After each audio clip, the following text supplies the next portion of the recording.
Hey, what the fuck is up?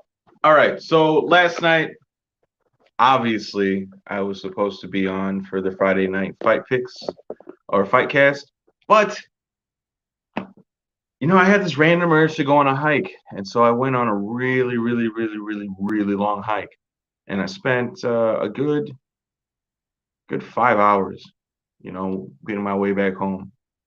It was so worth it though. By the time I got home, it was like 11 o'clock at night, and I was like, it's too late. I'll just do a Saturday morning episode. And so here I am doing the Saturday morning picks, which I might switch over to Saturday mornings. I don't know. Oh, by the way, why am I wearing all black? I don't know, man. I'm just feeling fly today. I don't know why, but I might switch over to Saturday morning episodes just because I don't know, man. Yesterday was so fun, and I didn't even expect it. It came on a whim, and I was like, "Fuck it, man! You only live once," so I went and did my thing. But I'm not here to talk about all that. I'm here to talk about combat sports, boxing. I'm here to talk about MMA, like tonight, UFC 260. Super excited about that. Francis Ngannou versus Stipe Miocic, the rematch. I'm also here to talk about PFC and their fight card. But first, wait, what's up with this? Man, don't you hate computers sometimes? They're just like, yeah, man, we're gonna do whatever the fuck we want. Anyway, first I want to talk about people that I support. And I guess you could consider them sponsors, but really they're not giving me any money. I just support them. Our number one, DJ Slim. He is obviously a DJ entertainer. You should book him for any wedding, any big event you have, even the bars, whatever you want to do. They do DJ nights, karaoke nights, live performances. They do it all, and professionally speaking. DJ Slim, call them at 815-257-2601. Again, that number is 815-257-2601. Get a hold of them for any and all of your entertainment purposes. K Squared Imagery, his name is Kevin Killalea. He's a great photographer for the area, great photographer for bands. You should hire him if you ever want a photo shoot done, any professional photos, any videos that you want done. The man does it all. He's a one-stop shop. Definitely get a hold of K Squared Imagery, a.k.a. Kevin Killalea. Also, Allie Ann's in Dwight, Illinois on April 11th. That is a Sunday morning, not a Saturday night, a Sunday morning. It's going to be a fun time, probably around noon to 4 is what I'm guessing the show time is going to be. Why don't you show up, come hang out. I'll be singing some songs. I'll be jamming some tunes. We'll be doing some karaoke. We might even do a game show type theme for a little bit, kind of like guess the song type of shit. You know what I'm saying? Where you hear a little bit of a song, then the first one to guess it gets a prize. Maybe a shot, maybe a drink, maybe some food, because it is Saturday morning or Sunday morning. But maybe I'll do a Bloody Mary. Right? I don't know. Who knows? Who knows? It's going to be a fun time. Also, next Wednesday for our Performance Wednesday, I'm going to have TJ Cuttajar. He is out of Niagara Falls, New York. Make sure you tune into him. It's going to be a great time. He's a great energy. I've jammed with him a couple times. The dude's confident. He's got ability, skill. He knows how to sing and play. The energy he brings to the table is second to none. I suggest you tune in for that one. I'm pretty pumped for it, and I hope you are too. Also, oh yeah, dude, guess what next Thursday is? I am 5 days away from jamming at Micklet Spring Fling Festival down in Vienna, Illinois. Get the fuck down there. It's going to be an awesome time. Come with me, meet me down there. Doesn't fucking matter. Let's get going, dude. I cannot wait. I have been waiting for this festival all year, and it's finally happening. It is finally happening. I suggest you come join me. You don't got to do it, but I suggest it. I suggest you come and join me. Go down there. It's like Sugar Creek. They're all the same. All the festival, not the same. I don't want to say the same because every festival is its own thing, but the energy is the same. The way that people accept you is the same. The way that people vibe with you and jam with you. Come out. It's next Thursday through Sunday. Camp out, barbecue, get drunk or don't get drunk. Just come hang out and enjoy the music. It's a family fun event. It's going to be awesome, and it's going to be filled with energy that you want to be around, especially after all this COVID stuff. It's just been like a lull in festivals. Come out, be safe, wear a mask, do whatever you want. Doesn't matter. No one's going to judge you. It's going to be a great time. April 1st through the 4th, Micklet Spring Fling down in Vienna, Illinois. It's going to be a great time. Up next, July 15th to the 18th, is Skydive the Falls Fest 3.0. That's right. I'll be running entertainment for Skydive the Falls Fest 3.0 over in Niagara Falls. It's going to be a great time. I mean, all of these festivals are a great time. I'm just putting that out there. I'm not trying to build them up. I'm just expressing to you how I feel about them after I've been to them. It's one of those moments where you get there and you're just like, wow, you know, and like all these people have the same attitude, all these people have the same energy, they all want to bring the same vibe. And next thing you know, you're hanging out with people who love life. I mean, who better to love life than people who jump out of planes? You only get you there's this certain vibe that I got from when I was in the military, and that I have seen only on one other occasion was when with skydivers or people who do extreme things like combat sports, skydiving, rock climbers, I mean, parasailing, just people who go out there and put their life on the line. They have an appreciation for life that no one else does. And I'm not saying that no one else does I'm saying no one else does in a general sense. Like these people love life, man. Come hang out with them. Everyone's a good vibe. Everyone's good people. I'm telling you. July 15th to the 18th, you want to jump out of planes? Come jump out of planes with the right people at Skydive the Falls. It's going to be a great time. And it's 3.0. That's 3 years in a row. 3 years in a row. And I've been there since year one. It's going to be an awesome time. All right. Next is Phoenix Fest, July 23rd to the 27th, I believe. That's also in Lake Vienna, Illinois, a great campground for great venues, great events. It's going to be a beautiful time. That's another one. I'm actually spending half of July just traveling around and jamming. I'm going to be like, dude, who lives this life? Me. That's who. Not only am I going to be covering it, I'm going to be jamming. I'm going to be running the festivals. I'm going to be the energy, the entertainment. It's going to be a great time. I cannot wait. It is a beautiful, beautiful, beautiful life.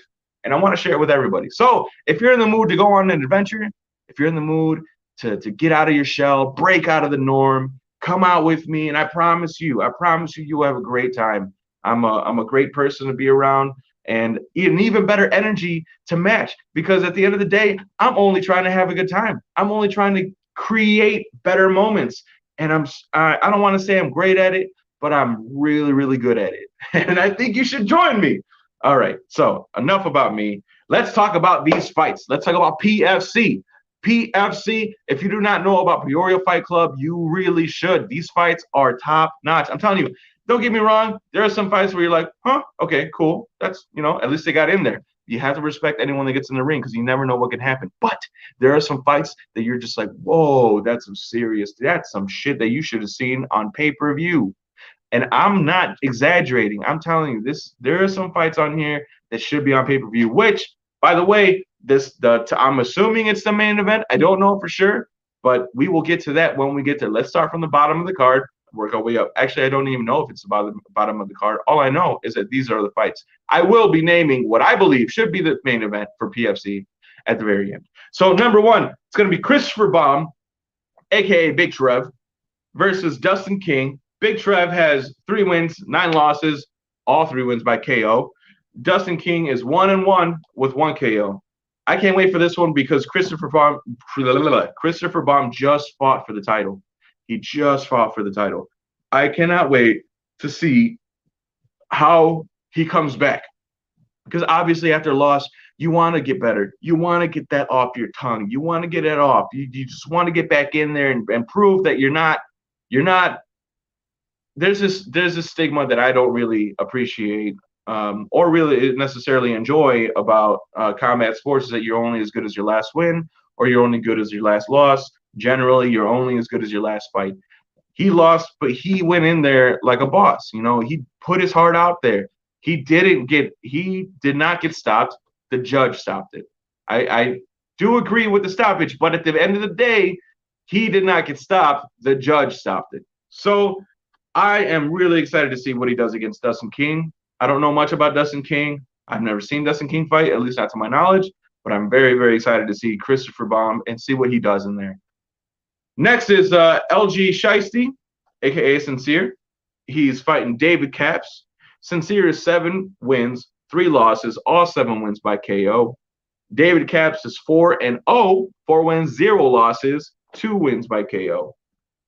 That seems like it's going to be a good fight. I like LG Shiesty, Sincere, a.k.a. Sincere. He's a good fighter. Next is Shane Fisher versus Doug Pearson. Shane Fisher is 2 wins, 1 loss. Doug Pearson is making his debut. He's making his debut at 0-0. What will he bring to the table? Will he be a new contender? I love these things where, like, you don't know. This is someone who's finally deciding to put themselves in the mix. Let's see what happens with it. Yeah? All right, cool. By the way, real quick, I do want to say, if you are commenting on my page, on the Raul Contreras page, I can't see anything you're posting. I'm only assuming you're putting it on there if there is any comments on there. All the comments that I see come from the Mr. Hydration page. So if you want to interact with me, if you have your own opinions on the fight, if you want to come in and talk to me and interact back and forth, please go to the Mr. Hydration stream on the Mr. Hydration page and comment on there, and then we can talk back and forth, and I can see your comments and even what your opinions are on the fights. So I'm going to say that real quick, said it real quick. All right, let's move on. Next is really just Billy versus Harley. These are 2-0-0 fighters. This fight, I'm excited to see all of them fights, but there's something about people who have never been in a ring, who are finally getting in a ring at 0-0 just to see what happens. Do both of them know what they're doing? Do they not know what they're doing? Is it going to be an exciting fight? Is it going to be a great back and forth? Is their cardio up? What's going to happen? Is there going to be a knockout? Who knows? All I know is that both of them are 0-0, and they're going to fight. All right. Up next is LG Shiesty. Sincere, again, fighting twice in one night. That's a thing. Yes, it is. All right. We already said Sincere 7 wins, 3 losses, all 7 by KO. But he's fighting Desean Campbell. If you don't know who Desean Campbell is, then you haven't been watching PFC, at least not in the past 2 weeks, because Desean Campbell was the only person in the entirety of that room last week when Lucas Gwaltney needed a fighter, when he needed someone to step up.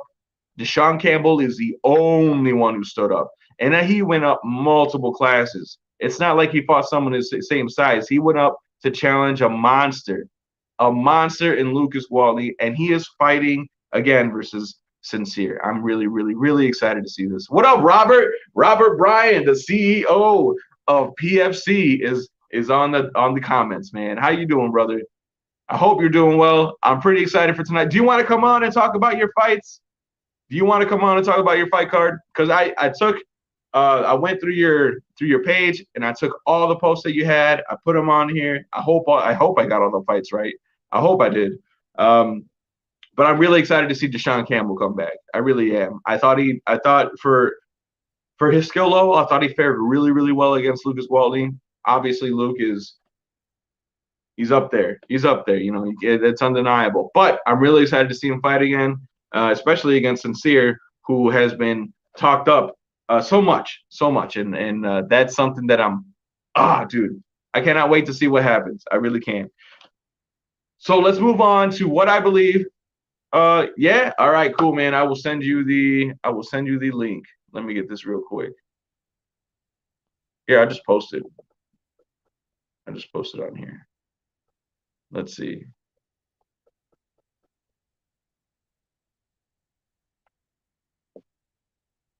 Bam. All right, cool. That should be it. You should be able to copy and paste that link and join me.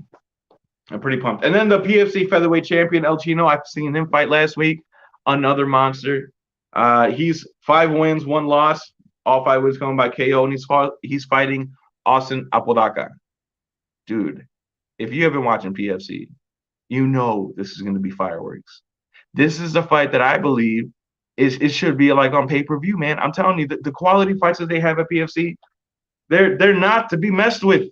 You know, they are real fights out there. There is real competition out there, real back and forth competition. There's some real good fights, some real savage fighters that get in the ring and get tested. That is what you want to see as a combat sports fan, as a combat sports analyst, as a really anyone who just enjoys watching combat sports. That's what you want. That's what you want. So I'm pretty excited to see El Chino come back. Maybe defend, maybe lose. Who knows, man? Austin Apodaca is a prospect. That guy is known, and he is known for good reason. So let's see what happens. Let's see what happens. Who knows? All right, let's welcome my friend and yours, Mr. Robert Bryant, to the broadcast. Oh, wait, what happened? There we go. All right. What up, brother? Hey, my guy. How you doing? How you doing? Good, man. Good. I feel like the man in black today.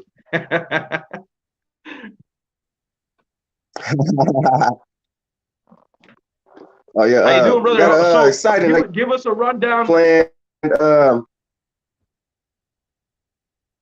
What's that? You kind of cut out there. I say. Can you hear me now? Yeah, I can hear you now. Can you hear me? You're like cutting Okay. in and out. Like I can hear you, but like sometimes you chop off and then your audio catches up. So it's just it'll be a little choppy, but I can still hear everything. I should be able to hear everything anyway.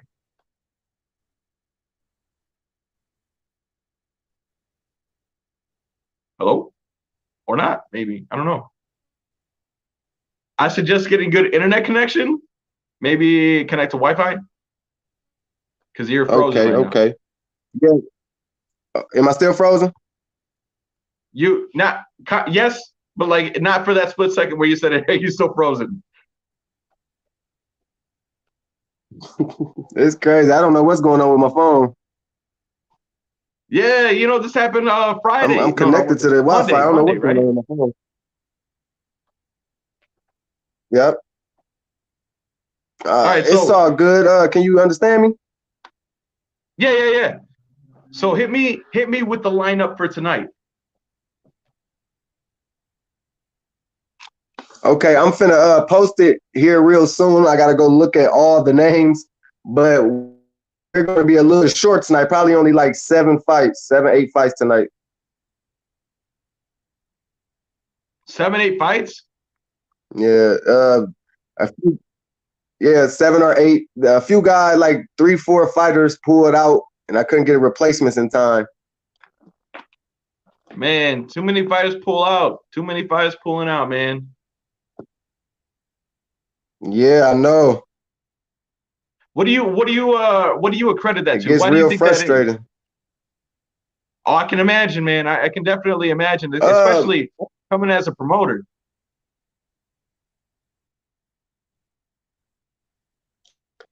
I think thinking, oh, I can beat this guy, but in reality, when it comes down to it, and it shows cues for a way out. It's getting annoying. It's been annoying, but I want to take it out on everybody because we still have majority of the fighters who won't be pulling out a fight. I mean, you're right, man. It does suck definitely having these people pull out because at the end of the day, it's just a fight. Like, get in there, take your licks, and get out. But I feel like a lot of people, they talk a big game, but when it comes down to it, obviously, people are stepping away. Exactly. Thinking that they better than what they truly are. And then when it comes the eve of the battle, they shaking in their boots. I like that. That's a good analogy. So what do you plan to do to maybe, I guess, because you have a certain time period that you do have the club for. Do you plan to put in maybe more performances to fill in time slot? Do you have any other kind of entertainment? Maybe some I don't know. What do you have anything in mind to fill the time, or are you just gonna go in there with those 7 fights and just let it ride? I have a few people going to perform tonight to try to make up for a little lost time, to make it better for the fans, more entertaining and stuff. But I know for sure we always have people who ready to do walk-ups. So we might end up with 2 walk-up fights tonight as replacements. So I'm just really banking on the fans being the fans and showing up and doing what they do, because they make it. They make the atmosphere live. They make other people want to get in the ring. So I'm really banking on my fans. Man, you got some really awesome fans. I'm telling you that the energy that Appreciate the it. Fires put out there, it literally just like sends waves through the crowd as you're in there, and it's something to behold, man. Yeah, man. Like next week on the 3rd, we got the whole 2 Strong team fighting. The whole team, besides Sale.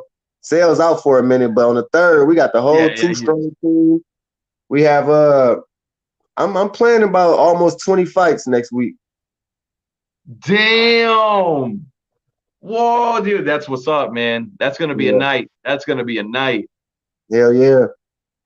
Hell yeah. Hey, AP Savage on the broadcast. What's up, AP? Oh yeah, I see AP on there. What's up? Would he fight on the 3rd too? Yeah. He says it's gonna be a great card. I can't wait for that one. Unfortunately, I won't be able to be there. I'm going to a festival down south. I'm jamming out, man. I'm doing my Oh music yeah, thing for over sure. there. You get some But free time, we need you to come play for us. absolutely, man. I mean, whenever it's Streeter going up there, man, I'd love to just represent for my town and jam on stage. But I do have a lot of gigs, so getting a free Okay. Saturday isn't as easy as I'd like it to be. But at the same time, I am getting paid for it, so I can't really hate. Oh yeah, for sure. Most definitely. I'd But love to. There was a track that I heard the other day. It was I forget what it was called, but it was about PFC. It was about Peoria Fight Club. oh You know what I'm yeah, talking about? guns down, gloves up. That was a guy. He made a Yeah. song about Peoria Fight Club. Yeah, he actually going to be performing that tonight. Is he really? Oh man, Yeah, I can't wait to see that performance, man. I really like yeah, that song. That was pretty awesome. yeah. It's a real good song. He about the second, third guy made a song for PFC. So yeah, it's a few of them. That's what's up, man. Hey, maybe I'll throw myself in that mix. Hey, there you go. Absolutely, man. So I do have to ask you because you did get cut off last Monday. What do you think about the Mr. Lightwork versus Lucas fight? Um. Okay. That fight, I really don't like it too much. Being Mr. Lightwork, he's 240, 250 more. You know what I'm saying? Lucas still under 200 and all of that. So like I really don't like it. I mean, it's a challenge for Lucas. I know he likes harder challenges. Hell But yeah, he does. I'd rather see Raheem fight Mr. Lightwork than Lucas fight Mr. Lightwork. They're around the more the same weight, you know.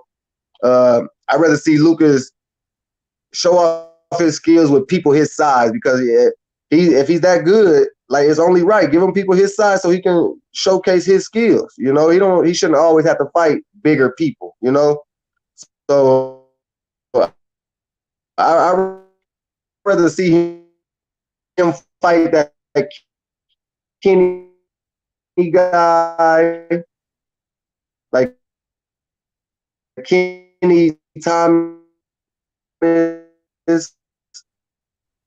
or rematch with Teasy one of these days. Um, Do you but think as far as because Mr. Kenny Thomas pulled out Lightwork, before? I'd rather Oh, sorry. see. Did you hear me? It's coming in slower. So like sometimes when you cut off, I assume you're done talking, but then it comes like I said, the audio catches up and then it carries on your conversation. So I didn't mean to interrupt you. I just thought I thought you were done. Hello? Yeah, I can hear you now. It's pausing again. It's froze. Yeah, I don't know what it is, man.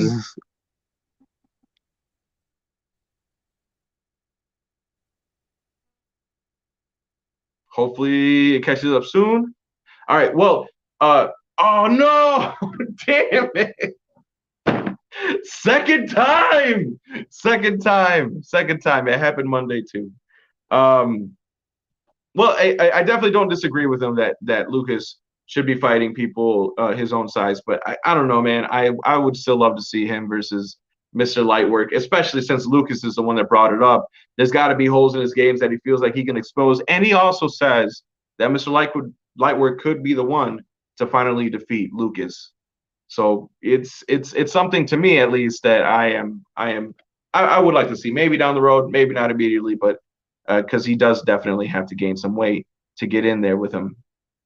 And that's at like you said, like Robert said, Mr. Lightwork is somewhere around 240, 250. Lucas is low 200s at best, maybe even 190. I would still like to see it because a fight's a fight, man. I mean, look at what what's his name, BJ Penn did against Lyoto Machida. Back in the day, I don't know if you noticed or not, back when BJ Penn was in his prime, when he was destroying people, he went all the way up from like 155 to 210, I think he fought, and he fought a 220-pound Lyoto Machida. This is Lyoto Machida that went from light heavyweight to 185, fighting against BJ Penn, who finished his career at did he fight 145 was his last fight? I think 145. So there was a huge weight discrepancy, but you know, a battle's a battle, and everything comes into account when that happens. So I don't know if it happens anytime soon. Obviously, it's up to Robert to set it up. If he doesn't like it, then he doesn't like it. But as a fan, I would like to see that eventually down the road. Because I mean, he was supposed to fight Kenny Thomas, and I know he brought him up, but Kenny Thomas didn't show up. He didn't show up. Raheem, I think, would be a good fight. But what happened between him and Raheem? I can't remember what happened with that fight. I want to say someone pulled out, but I'm not sure. I can't remember. But those are the updates for PFC. That was Robert Bryant, the CEO. Hopefully next time we can get a clear interview with him. That would be awesome. I love talking to the man. He's got a great mind, and he's got great ambitions for not only the sport, but also his hometown of Peoria, Illinois. So if you enjoy good vibes, good energy, great fights, definitely go check out PFC tonight. Peoria Fight Club down at Club Truth in Bartonville. It's going to be an amazing time. The energy there is unmatchable. I'm telling you, you walk in and you feel like you're going into like a kumite or something, dude. It's great energy, great time. I mean, I could keep on going on about it. I could keep on going on about it for fucking ever. I really could. All right, so let's get to the UFC fights, UFC 260. Now, this one is headlined by the rematch, Stipe Miocic versus Francis Ngannou. And if you don't know who either of these fighters are, you should. Stipe Miocic is widely considered the greatest heavyweight of all time. Widely considered the greatest heavyweight of all time because he's had the most UFC defenses as a heavyweight. He's beat the most amount of former UFC champions, and he has defended his belt, I think, a total of 1, 2, 3, 4. Hold on. He's had 6. He's had 6 title fights, so that means he's defended his title 4 times. So he's won the title twice, and then he's defended it 4 times. He also lost it to Daniel Cormier, but I credit that to Daniel Cormier's eye poke. There's plenty of videos on the subject. Even Daniel Cormier admitted himself that he's poked a couple of guys in the eye. That's probably what he's referring to. But at the end of the day, he is known as the greatest heavyweight of all time. And he also has a win already over Francis Ngannou. We're talking about Francis Ngannou that goes in and knocks people out. We're talking about Francis Ngannou that's had 2 minutes and 43 seconds in a total fight time in his last 3 fights. Francis Ngannou is a monster among monsters, among monsters, among monsters. But we'll get to that fight and that prediction later on. Let's get to the very, very beginning of this card. Now, this card isn't really stacked with name value. Don't go thinking that you're going to tune in and see a lot of names that you recognize, especially if you're casual. And I'm not saying casual in a bad way. I'm just saying casual who, you know, every now and then you check out the fights. There's nothing wrong with that. There's nothing wrong with that. But there's really not much name value here, but that doesn't mean there's not talent here. Just like you don't really, if there's like many people that go out and see these fights, these underground fights, and I'm not saying PFC is underground, but all these people that go to PFC, you know, they want to go there to enjoy the experience, yes. But you know, maybe someone in North Carolina doesn't know what PFC is. That doesn't mean that PFC does not have quality fights. These people that you do not know on this card, these people that maybe you don't recognize the names of, that doesn't mean they're not great fighters. They are great fighters. They're in the UFC, and they're all climbing to the top to get to a championship belt. So please have respect for them if you are watching the fights tonight, and just, keep an eye out. Someone really catches your eye. Someone's got good skills. Someone's energy you really like. Follow them. Ooh, sorry. Follow them. Give them a like. Give them a follow. Follow them on Instagram. Follow them on Facebook. Be a fan. Support them. It's a good thing to do. Especially because they're putting everything on the line. So the first fight of the main card is Jamie Malarkey. They're going to be opening it versus Kama Worthy. Now, Kama Worthy is a prospect that's got a lot of good energy coming his way, along with Jamie Malarkey. Jamie Malarkey is 12 wins, 4 losses. Kama is 16 wins, 7 losses. Jamie Malarkey is 26 years old. Kama Worthy is 34. Jamie Malarkey is 6 feet tall. Kama Worthy is 5'9". They're both fighting at 155 pounds, and they both have a 74-inch reach. So that means let's see what it is stylistically. What is it going to be? Is who's going to be able to impose their will? Who's going to be able to utilize a smaller cage better? Who's going to be able to defend takedowns? Who wants to even go in for a takedown? I don't know, but I do know this. I am going to go with Kama Worthy. I'm gonna go with Kama Worthy. That's my final pick for that fight. Let's move on to the next. Jillian Robertson versus Miranda Fear the Maverick. That's her nickname. I think it's a pretty good nickname, not gonna lie. All right. So Jillian Robertson, 9 wins, 5 losses. Miranda Maverick, 10 wins, 2 losses. Now Miranda is a monster. She is a monster. I'm telling you, she's coming up. There's a reason that she's the second fight on the main card versus a well-known name is Jillian Robertson. She's a veteran. Now, I'm not saying that they intentionally feed the old to the young, but eventually you have to stake your claim. You have to survive. And Jillian is coming off a loss. Let's see what she does here against a rising prospect in Miranda Maverick. Now, they're not too far from each other in age. Jillian Robertson is only 25 years old, while Miranda Maverick is only 23 years old. Jillian is 5'4", Miranda's 5'2". They're fighting at 125 pounds, and Miranda Maverick has the reach advantage. Will she utilize that distance well? Who knows? But we're gonna find out tonight. Yes, we are. My official pick for this, because Miranda Maverick is an up-and-comer, she may be a hot prospect. Jillian Robertson, however, is coming off a loss. She's gritty. She gets in your face. She makes the fight dirty. And if she can do it, I think she takes the fight, which I think she will. So I'm going to go with Jillian Robertson on that one. And I think she's going to hand Miranda Maverick a lesson in fights. Up next is Sean O'Malley, Sugar Sean O'Malley, the guy who denies that he lost his last fight, even though he got KO'd. Which is, questionable for his mentality. You don't really want a fighter not accepting a loss. You have to understand what you did wrong. You have to know that those are the things that you have to fix. But then again, I mean, for promotional value, not a bad idea. Look at what's his name? Chael Sonnen.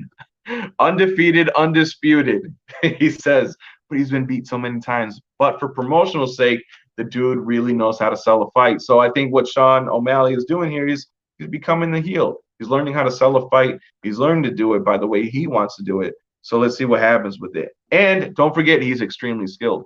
Before he got hit into the calf, that guy knew what the fuck he was doing. He was handling that fight well. And then he got hit in the calf and obviously got taken advantage of, and he got knocked out. I'm totally putting it up in jail the GOAT. The bad guy. What up, Alex? Hey, you want to come on here and talk fight predictions with me or what, man? I'll send you the link. Actually, it should be in the comments if you wanna pop in here, man. I'll put you on here. All you got to do is go to the link. So let's go over Sean O'Malley. Sean O'Malley is 26 years old. He's 12-1. Awesome, dude. Click the link. Go up in the comments and click the link, and it'll put you in as guest. And then I'll put you on the stream. I'll actually wait to talk about the Sean O'Malley fight until you get on here. So let's do that.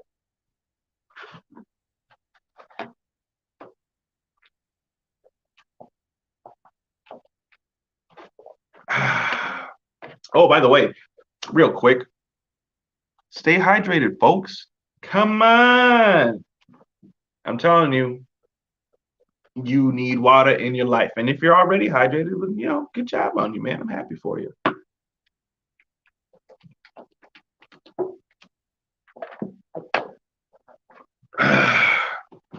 By the way, I have been super looking forward to this fight card. I was real sad when Volkanovski and Ortega had to pull out because Volkanovski caught corona. He doesn't have any symptoms, but he has corona, and you know how they are about that these days. You can't have it. You can't have the Rona. No, sorry, Bob.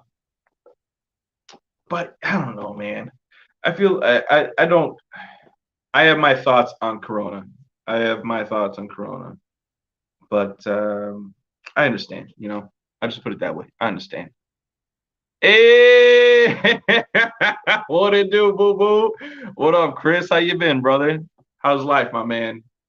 Over in Peoria. Oh, no, not Peoria. Hold on. Don't tell me. Springfield. It took me a while. Hey, bro, I got my own place, man. Isn't that weird? I got my own house. This is my wall. This is my shit. If you guys don't know, Christopher is a brother of mine from the Air Force. I was in the Marine Corps, but yeah, it doesn't make no difference. That man, he helped me a lot when I didn't have a place to stay. I was homeless as fuck, and he let me into his house. And great man, Christopher Manfredo, great man. Alex, where you at, bro? Taking forever, man. I knew it. See, I knew it was Springfield. Fucking knew it. Took me forever, but I knew it. I knew it was there. I'm waiting for Alex BZ Bally. You know what? I'm gonna get his opinion when he comes back. I'm gonna finish doing my predictions. All right. So Sean O'Malley is 26. He's 5'9", fighting 135 pounds with a 72-inch reach.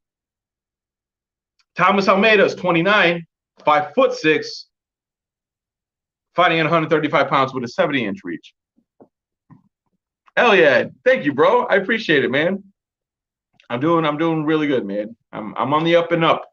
I could use some help with my truck because I'm pretty sure I blew a head gasket, but whatever, dude. I'll get to it eventually. Maybe. I don't know. Thomas Almeida is coming off of 3 losses. Sean O'Malley was on a tear. He was undefeated right up until this first loss. And I mean, what's gonna happen? Who knows, man? Who knows? Who knows what happens? I don't know what happens. Hey, no problem, Chris. Race car shit. Fuck yeah, bro. Hey, you know what's funny? A buddy of mine, well, actually, I got a message the other day asking if I would ever go and cover a racing event. And I was like, fuck yeah, I'll go cover a racing event.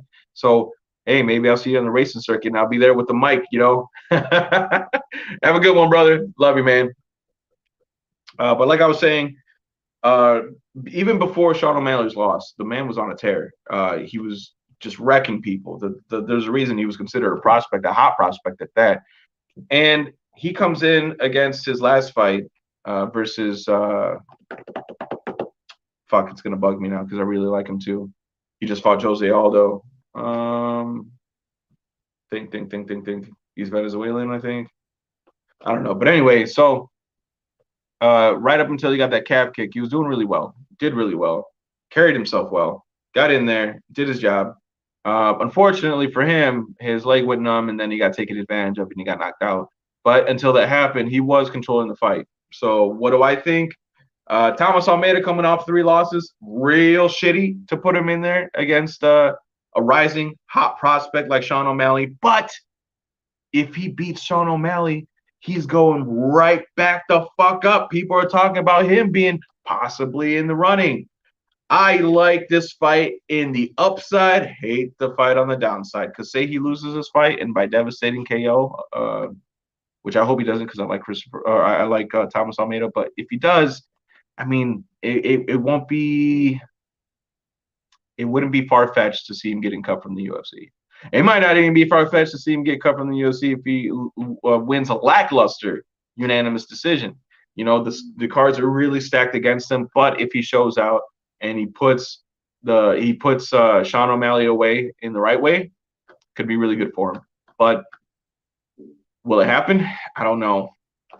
But this is going to be the one pick that I'm choosing from what I want to see, not from the skills that I see. So I'm going to go with Thomas Almeida. I'd love to see him get a good win before he leaves the UFC. I think he's on the decline. Maybe he needs to fix something. Maybe whatever it is that he has to bring to the table to get right. I hope it starts tonight. I hope he gets the win against Sean O'Malley. And I hope Sean O'Malley gets humbled and comes back strong, because Sean O'Malley, he's going to come back. You know, he's a strong prospect.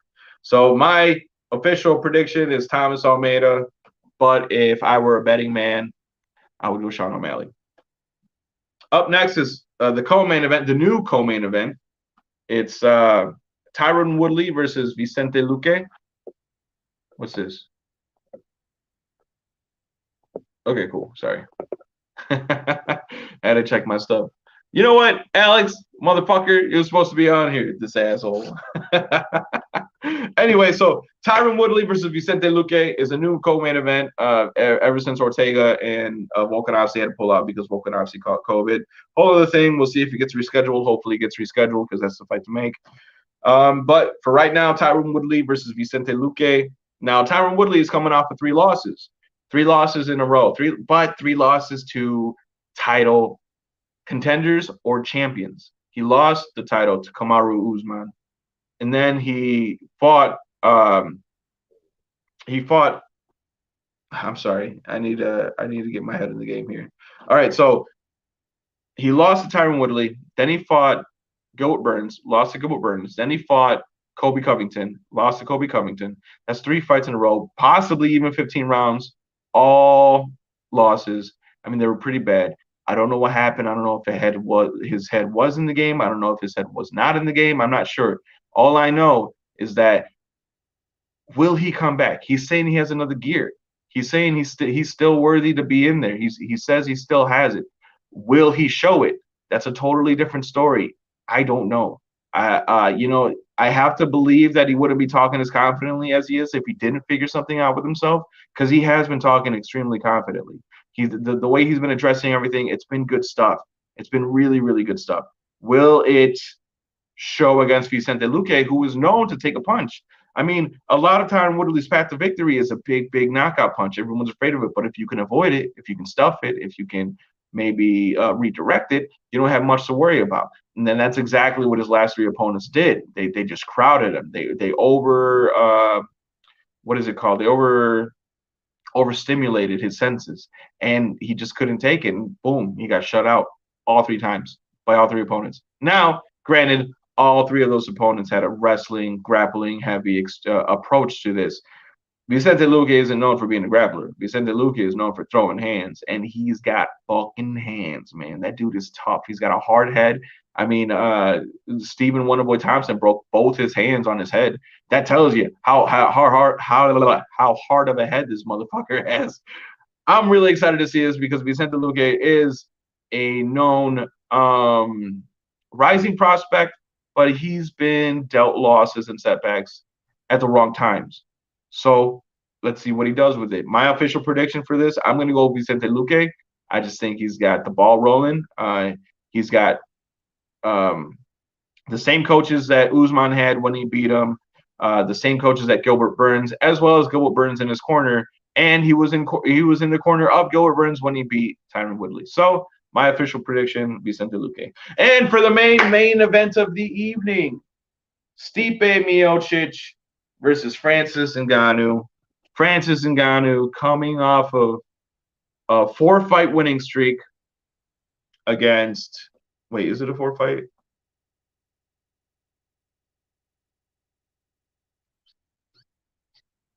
Yeah, I want to say it's a 4-fight winning streak. His last 3 fights, however, have gone. I think they've been out of the 2 minutes and 43 seconds, all put together at the same time. If you couple them all together, it was 2 minutes and 43 seconds. Oh shit.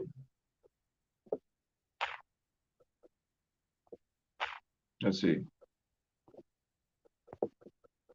All right, that should be good. All right, here we go. Sorry about that. I had to send Alex a message. But Francis Ngannou versus Stipe Miocic, man, that fight, I have been waiting to watch that fight. I knew it was going to happen. Stipe knew it was going to happen. And look what Stipe did to him in the first fight. I mean, he's a savage. Don't get me wrong. Francis has been on a tear, man. I mean, his understanding of the closing of distance and how to intercept it is amazing. I mean, look what he's done to his last three opponents. He's destroyed them, and not even like a little bit. He's destroyed them. So I'm really excited to see this. All right, let's get Alex BZ Bally on with us to talk about the fights. The great and amazing, multi-talented Alex BZ Bally. What's this talk about Chael Sonnen I hear? Sean O'Malley's going down Chael Sonnen's path, bro. I'm telling you. I hope Thomas Almeida gives him the works. Yeah, same here. Same here, man. That's what I was thinking too. Losing streak though, or something like that, right? Yeah, he is on a 3-fight losing streak. I feel like UFC's kind of feeding Sean O'Malley this fight. That's why I want him to win. You want Almeida to win? Yeah, I want Almeida to win. I want him to win too because of that. Yeah, it's like, dude, why would you feed him someone on a 3-fight losing streak? Number one, what does that do for Sean O'Malley, really? And number two, why the fuck are you putting Thomas Almeida in that position? Is Almeida in top 10 still? I doubt it. Not after the 3-fight losing streak. Let's find out. There, he was close to the top for a long time. Yeah, and then Cody fucking No Love came in and wrecked shit. I fucking hate him. I'll tell you what, though, man. His best performance today against Dominic Cruz is. We won't talk about that. Dude, it was such a good fight, though, man. That's a fight I still have not gone back to since the first time I watched it. I don't blame you, man. That was a pretty tough loss. All right, so here are the rankings. We got number 1 at Peter Yan. Then it's Corey Sandhagen, Rob Font, Cody Garbrandt, Jose Aldo, Marlon Moraes, Frankie Edgar, Pedro Munoz, Dominic Cruz, Rafael Asunciao, Jimmy Rivera, Marab Dibble, Cody Stamen, Kyler Phillips, and Marlon Vera. He's not even in the top 15 anymore. Wow. Yeah. And neither is O'Malley? Oh, God, no, dude. He's still a prospect. Well, then, yeah, I mean, go, Cholo. Yeah, I'm hoping O'Malley loses, dude. So am I. You should hit him with that calf kick again.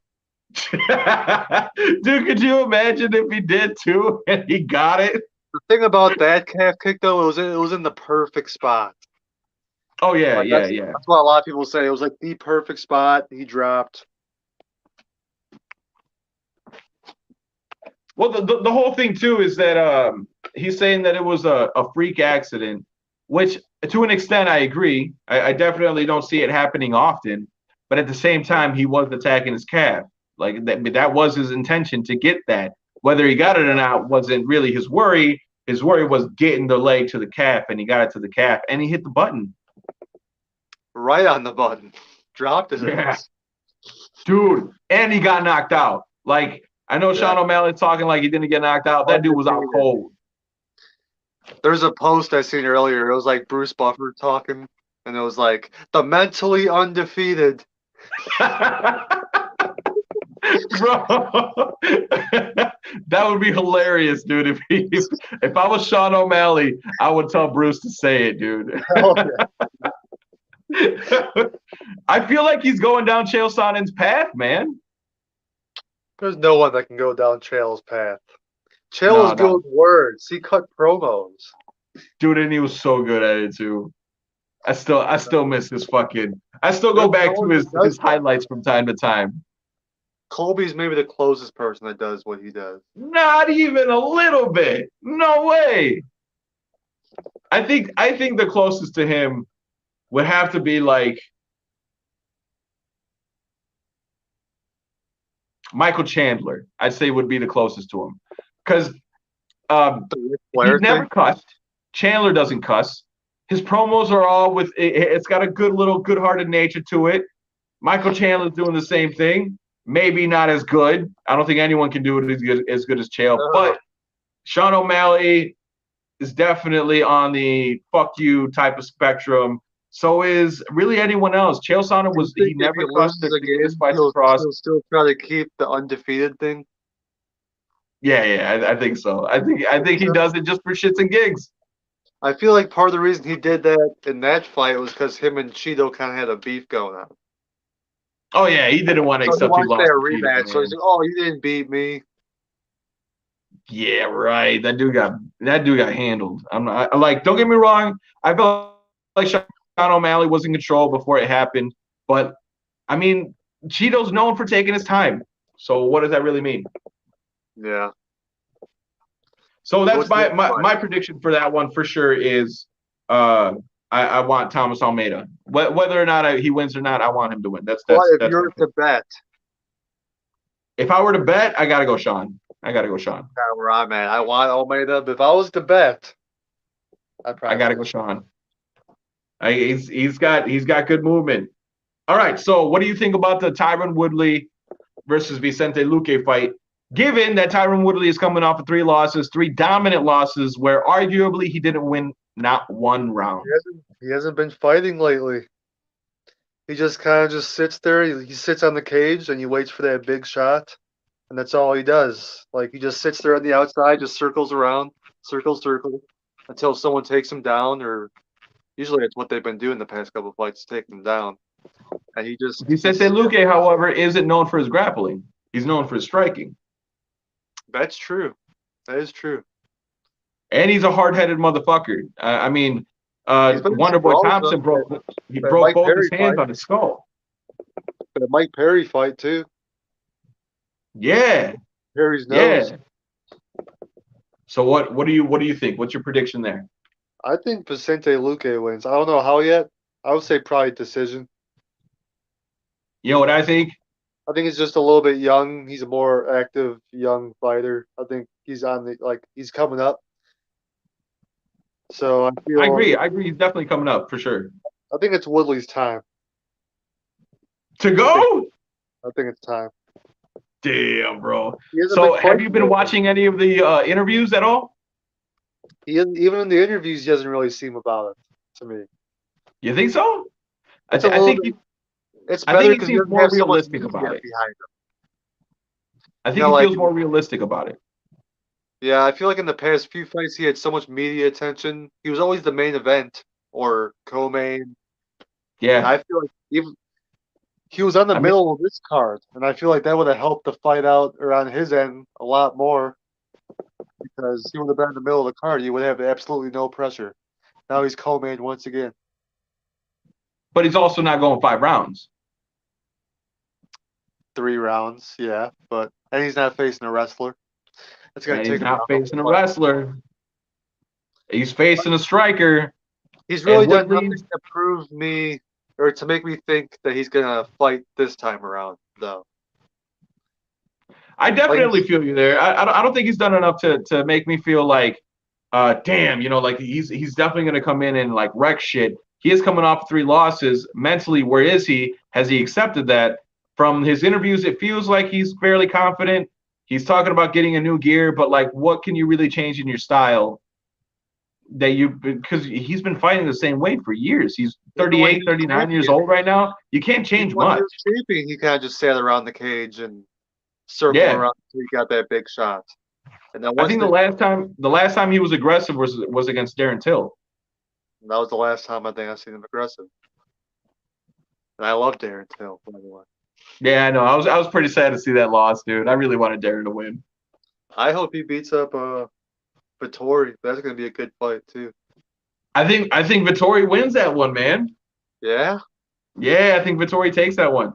Vettori's got really good stand-up, great ground game. I mean, the dude's a tank. Darren Till is a great striker. Don't get me wrong, but if he gets pressured, what happens to him? Look what Robert Whittaker did to him. Yeah, you got that by decision. Yeah, you got it by decision. Yeah. I'm saying, who you got? Like, do you think he's going to win? Vettori. I got Vettori. Yeah, I'm going to go with decision. I think Vettori by decision. I think it goes to decision. But you going Till though, right? I think Till though. Yeah, I think yeah. maybe I'm biased because I'm a fan. I usually try not to do that. I try not to be so biased against the guy I like. Hey man, you know what? I half the time my picks are biased. I'm If I was not to gonna lie, bet, dude. if But what I'm matters, I bet on who I I think will is say going to this win. though. Whenever I do have a biased pick, I at least always admit that it's a biased pick, and I say, but if I were to bet money, I would Yeah, go for the other guy. exactly. Just like the Thomas Almeida one. Like that's my pick, Thomas Almeida. But if I were to bet money, Sean O'Malley. gotta Which go makes me Sean. not want to say Thomas Almeida because that should just be my bet. That should just be my pick. Yeah. You know that. Who knows? Who knows? You could probably win good money. I bet you anything if he wins, whoever bets on him makes some fucking bank. Oh yeah, He, dude. he's got I to bet be you he's like, a big favorite. He's a big favorite, I bet. yeah. I'm gonna look up the. Let's see. Stipe's numbers went up too with the favoritism and or the odds in his fight. I heard it's a little bit more, not even, but it's a little bit closer than what it was. I hope so, man. Dude, he's constantly underrated. Constantly He underrated. loves that though. He wants to be the Does he underdog. though? Does he, or is he just saying it so it doesn't bother him? I mean that, but I'm sure there's a part of him that he loves to prove people wrong. Holy shit, dude! Almeida's a plus 260. You bet $100 on that guy, you're making $260. Wow. Yeah, What does that's Stipe that. have? Let's see what Stipe is. I bet you that's somewhere around the hundreds, I like think last time I 150. seen it, it was like 120, 110. Like maybe one minus 110 plus 120 or something. Let's see. Forgot to take off Almeida's name, so it says Stipe Miocic versus Francis Ngannou Almeida. All right, let's see what the picks are. All right, Stipe. Oh shit, dude! Stipe is a plus 105. Stipe is the favorite right now. Oh, so it did go up. Holy shit, dude! And then Francis Ngannou's a negative 125. So you bet $100, you get 125 back.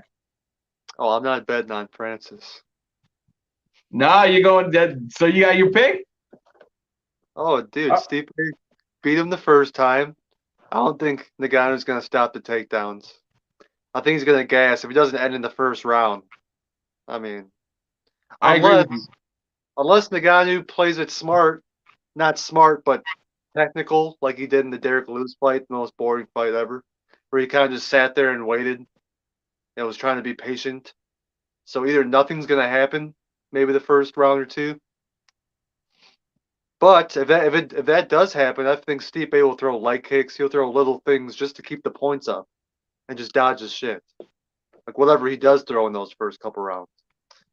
I think it's going to be like 1 or 2 rounds before he gasses. If he plays it smart, I'll give him to the third round. You know what I think is going to happen, dude? I've been thinking about this. I've been thinking about this heavy. Like, how does Stipe beat Francis Ngannou the second time around? Because obviously you can get good at takedown defense. Everybody gets good at takedown defense. Getting taken to the ground is a whole nother thing. And but 3 years is some time to work on that. A big time. But here's the thing that definitely worries me about Francis is in those 3 years, Francis has gone the distance once, and the last 4 fights, I think he's got somewhere around 4 or 5 minutes of fight time. Dude, there's a difference between people shooting in on you and trying to take you down in practice, where they're taking it easy on you, where they're letting you get in those positions where you do not get taken down. Make sure that you're able to adjust.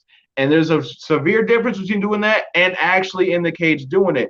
When Stipe was doing it the first fight, dude, he didn't have a fucking answer. Now, I'm not saying that you can't progress to the point to where you're not going to get taken down, but how the fuck do you go from not knowing anything to being on Stipe's level? But this is what I think is going to happen. I could be wrong, but I think Stipe is going to go in there and light him up on the feet. That's what I think. I think that's why he's 230. I'm going to say he TKOs him in the 4th.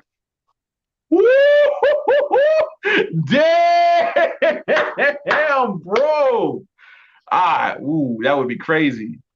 You know what? I'm gonna agree with you. I'll piggyback on that. I'll piggyback on that. I think he's gonna try to prove people wrong. Like, all right, I beat him. I wrestled him last time. This time I'm gonna end him for sure, and make it. I'm gonna be the goat of the heavyweight division. Oh, dude, I think so too. I think he lights him up on the feet because if you look at the last fight, man, Stipe was dodging, ducking, diving, like fucking bobbing and weaving, getting out of punches. The only time he ever got connected on was when Stipe was being aggressive. That's the only time. But if it wasn't like aggressive in like calculated, it was aggressive because he's on a steamroll and he didn't take his time. He wasn't patient. I think he's better on the feet. I think he gets in there. Obviously, Stipe's got fucking power, but man, I just think Miocic lights him up on the feet, takes him down somewhere around the second or third, late second, somewhere on the third round. I think he grounds and pounds him, and I think you're right. I think he TKOs him or KOs him, gets him out of there in the fourth round. Yep. But yeah, man, I gotta go. But yeah, those are my picks. Hey, no problem. Thank you for joining in, brother. I appreciate you, man. Have a beautiful day and enjoy the fights. Yeah, you too, man. We'll talk about it later. All right, later, bro. All right, that was Alex Beasley Bailey coming in and giving us his thoughts on tonight's fights. Obviously, I agree with him on the Stipe Miocic fight. I think he's just number one. Stipe is just a better boxer. There's no getting around it. It showed in the first fight, and I think the second fight itself, he's only going to get better. He's older, yes. But in the heavyweight division, does that matter? Not really. Francis Ngannou is powerful, yes. Does he gas? Absolutely. He gasses, and I think he exploits it. He even says it himself. He's more efficient. And if he's smart, doesn't get overzealous, gets in there, does what he needs to do, I think he gets Francis out of there in the fourth round. I think he's correct there. But don't ever count out Francis Ngannou because he has the great equalizers. Them fucking fists that he has, they're nothing. I mean, the power in general that he has, the leg kicks, the knees, the everything. The dude's just a fucking horsepower all day. All right, I'm out of here. Thank you for tuning in. Those are my picks. See you later. Enjoy the fights at UFC. Enjoy the fights at PFC. Enjoy them all. I'll see you later. Goodbye. Adios. And thank you again for tuning in.